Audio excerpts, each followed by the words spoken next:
Name's Chad. I sell indoor air quality solution to people that are very sensitive in their indoor environment.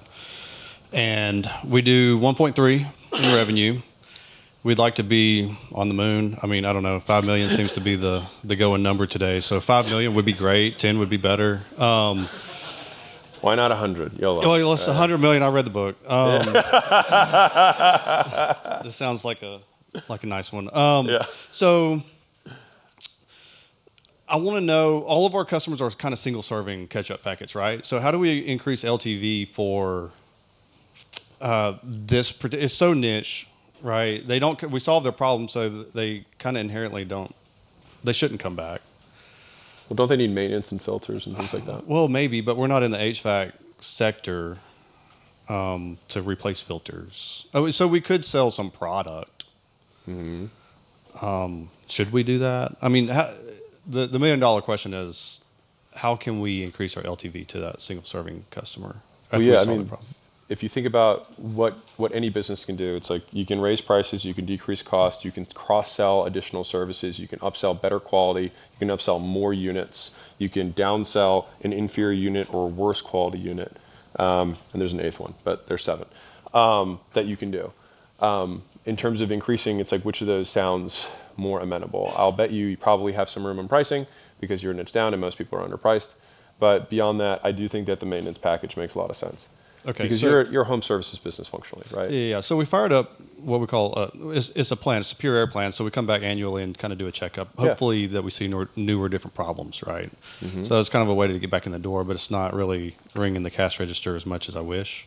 So then you really just have a sales problem. Okay. So we have to. So is that maintenance thing free? No, they pay for it. Yeah. That thing that they come back for?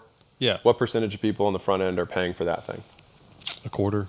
Yeah, so you want to be like a close like that should be in the like 70 to 80% close rate range, which everyone's like, I know you're like, wait a second, I thought I was sales constrained at 35. So I see there's kind of like 2 big buckets of sales. You have sales that are upsells, and then you have kind of like front end sales. Front end sales, if you're at 35%, that's kind of KPI for like an appropriately priced product or service. If I have a customer and I have something that's not, basically if the price of whatever my upsell is less than the core product, and it's really a bolt-on, it should be more of an assumed close, and that should be positioned not as a new sale, but as something that everybody always does, and it would be weird for them not to buy it. Sure. And so in that pre-frame, you can get, you should be able to get 70 to 80% take rates. Now, the second sale, they have 2 sales problems. One is getting the take rate on the maintenance, and the second issue is once they come back for the maintenance, what's the sales scripting so that we can upsell more shit? Sure. Okay. So then kind of in that same vein is, should our real primary customer be the affiliate army? Which the answer is yes. I already know that, but I'll save you the trouble. But should we focus more on getting the holistic doctors and all as kind of our first foot in the door for the end user, their customer? Does that make sense? How are you getting customers now? Just Google Ads. Okay, so Google Ads is the prime way of getting customers today. Primary, yeah. Are you maxed out on that?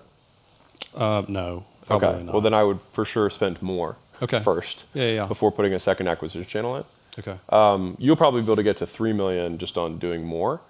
And then at 3 million, costs will start to go up, and that's where the maintenance plan will need to start paying dividends. Sure. Once you kick the maintenance plan in, that'll free up cash flow. That might be able to push you to $1 million a month. If it doesn't, then I would look at exploring the alternative channels. Okay. If you are a business owner and you are not growing as fast as you'd like, I'd like to give you a free gift.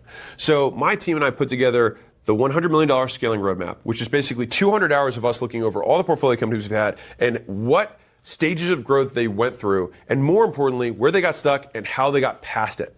And so we broke it into these 10 stages, and we made this little kind of quiz thing where if you put in your business information, it'll tell you where you're at, and the most important part for you, what to do for each of the functions of the business across product, marketing, sales, customer success, recruiting, IT, human resources, and finance. And so no matter what you're struggling with, someone else has already struggled with it and solved it. And so I'd like to give you this thing absolutely free. You can go to acquisition.com/roadmap, plug in your business information, and if you want us to actually help you deconstrain the business and you're trying to scale, we'd love to help you out. On the thank you page, you can just book a call with my team, and we will look at the business, see if we can help, and if we can, we'll invite you out to Vegas, and we'll do this in person live.